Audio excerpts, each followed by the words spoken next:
City, who have gone big once again. How do we think they are going to get on this season? Can they go one step further and probably win the league with their new signings? What do we think? I definitely think they can. We've seen at Barcelona a key along, like, obviously away from Messi and the ridiculous attack he had.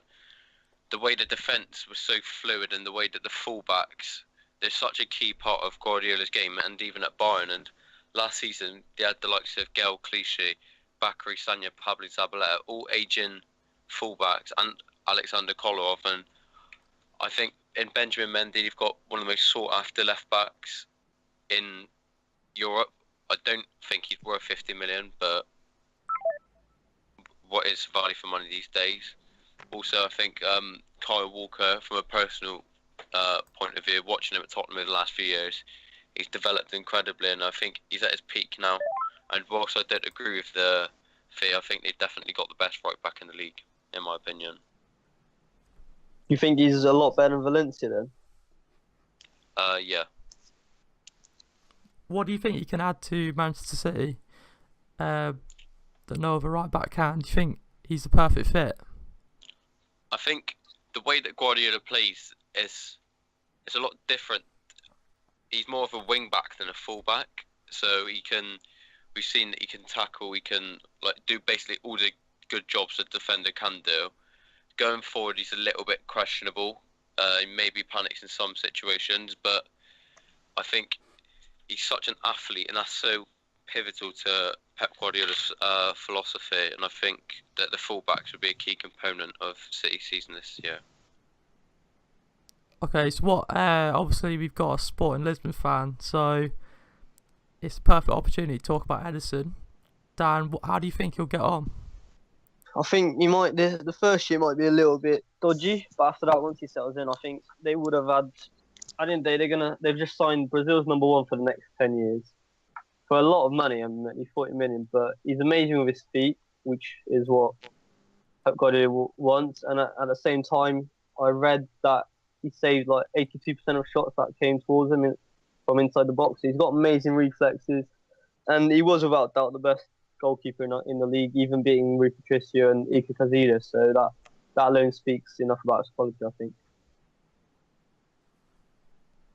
Okay, what about Bernardo Silva? How do we think he's going to fit in? Because Pep's obviously got a lot of options now. Do we think he's going to be the key man going forward? I think he could. I think he'll start not every game, obviously, but I think he could eventually allow likes of David Silva to have a break here and then, because he's quite similar to David Silva.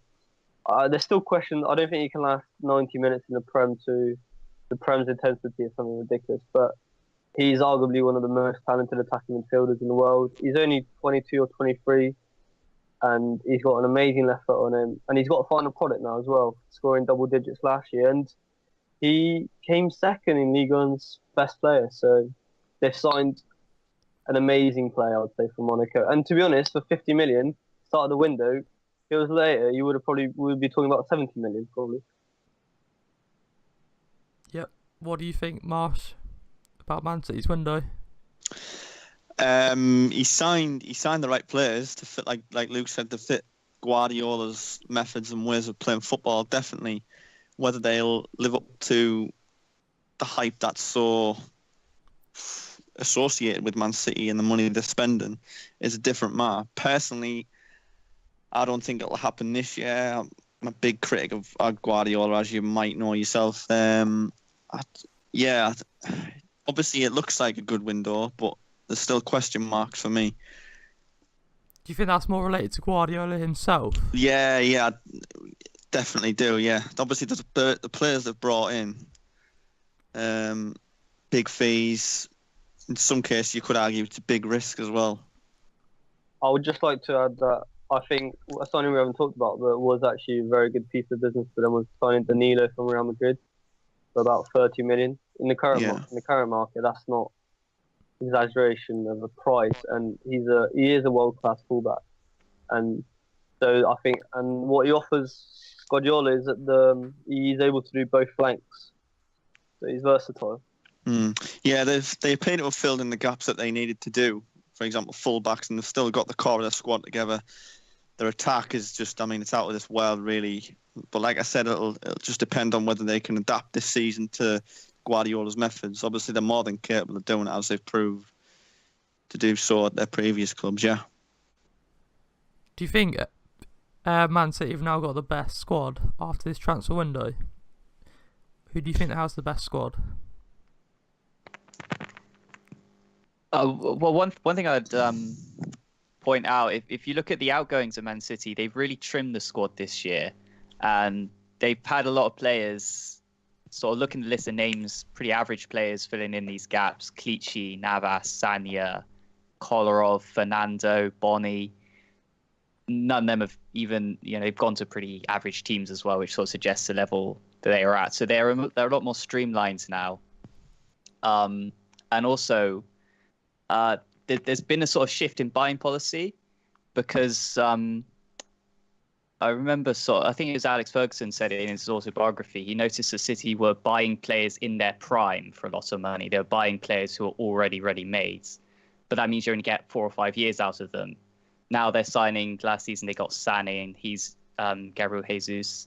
This year we got Bernardo Silva, Ederson. They're buying these younger players who are going to be staples of the team for years to come. So, yes, as a prospect, they're very impressive at Manchester City this year.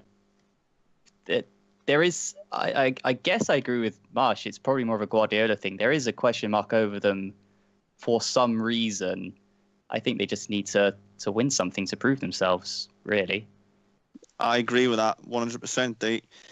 The way you could argue he's being clever, Guardiola, like with the signings he's made, for example, like Andy said, Bernardo Silva, they haven't really went and smashed the bank, which Man City are more than capable of doing on a massive signing. Like, for example, you've seen PSG smashing the record on Neymar because they want to win the Champions League. They've made their intentions clear. Whereas Man City, like we've just said, they've took a gamble on the likes of Bernardo Silva, Danilo. They did it last season as well with Nolito and players like this. I think they need to show a sign of intent that they want to go on and win European tournaments, really. Which for me, they're just lacking so bad at the minute. I don't think it's just them. I think it's every English team is a bit far away from being able to reach those heights again. The European heights, anyway. The only thing I'd like to point out, do you guys think that they could miss experience towards the end of the season and have to let a lot of experienced players go, like Zabaleta, Clichy, even Sanya? Do we think that could come back to haunt them? I wouldn't really say so, because if you look at that last Man City team to win the league, you still got the likes of Yaya Toure batting around, Vincent Kompany, he's clear leader, epitome of the word. I don't think they'll struggle. I think they've definitely got a winning mentality at City, so I think they'll be alright. So how do we assess their window out of 10? Based on, obviously, their manager and what he believes in and his philosophy, I'll probably give him an 8. I'd give them an 8. I think they've signed a lot of very good players, and they've let go a lot of, like say, players who are probably surplus. It's just one of those where there isn't enough Premier League / Champions League experience there to really make it worth bumping up to like a 9 or a 10, but it's a very decent window. I would give them personally a 9. I think all the players that they've signed are borderline world class players, and I think the only thing that might come back to haunt them is letting go of Iheanacho. I think he was a great player for them, especially coming off the bench. I don't know if I'm very Aguero surprised. gets injured or Jesus gets injured. Have they got a good enough player to fill that void? I think I'll probably give them a 9 as well. I'd maybe give them slightly higher, like a 9.5, if they had maybe got another centre back, because I think John Stones is still a bit of a liberty at the back, and I think it's very risky when you're competing on all four fronts to rely on Vincent Kompany to be able to compete in 50 to 60 games. Yeah, I completely go along with that. I think if you look at a window, it's just about giving the manager everything he needs, and I think Guardiola's got everything he needs there to go and win the league. It's down to him. Now, I think if he doesn't win anything this year, then the criticism really racked up another level, because there's no excuses this time if there weren't I agree with last that, season definitely. as well. So we'll go